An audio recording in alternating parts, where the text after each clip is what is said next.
Ayan,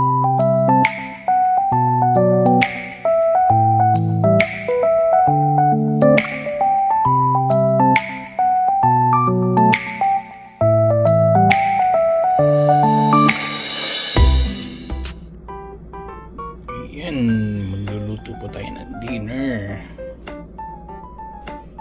Yan, ilalaga lang natin yung talong at okra. Ito naman na ilalagay natin dito. Yan, nakita niyo yan. Pinahiwa ko ng pabaliktad. Binarinis ko na. Tapos sa likod ko siya pinahiwa para mapalamanan natin. Yan. Yan po. Luto muna tayo, ha? Prepare natin.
Lagyan din natin ng lining yung ating air fryer para kahit tumulo, hindi ganong mahirap linisin. Ayan po, lagyan na natin ating isda. Ayan. I-on na lang natin yan.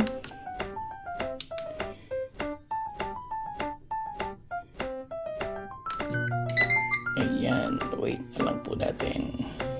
Ayan, habang niluluto natin yung isda, ilaga naman natin to. Ayan, yan ang ating partner doon sa ating nilulutong isda.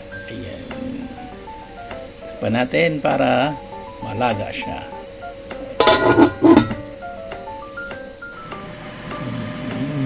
Super helpful po kasi may ganito air fryer kasi yan luluto ka dito ko lang sa loob ng bahay, walang usok. Yan tulad na ngayon malamig, hirap naman magluto outdoor, mag-ihaw, di ba? So ayan, dito lang sa loob ng bahay, super handy. Ayan, wala kang gagawin kundi hintayin na maluto. Ayan, kumukulo na po siya. Mamayang konti, ayos na rin yan. Ayan, takpan pa natin, hindi pa luto. Ayan, luto na po. Hanguin na natin, patay na natin, at hanguin na natin. Ayan na po ang ating nilagang talong at nilagang okra. Hintayin na lang natin ang ating isda na maluto. Ayan, ayan po, luto na lahat. Ayan, yung gulay, ayan yung isa. Ayan, nalagyan na lang ng suka, ayan, tsaka toyo ang ating pipino. Tapos sausaw natin to sa bagoong isda na may lemon. Ayan, let's eat po. Maraming salamat. Till my next vlog.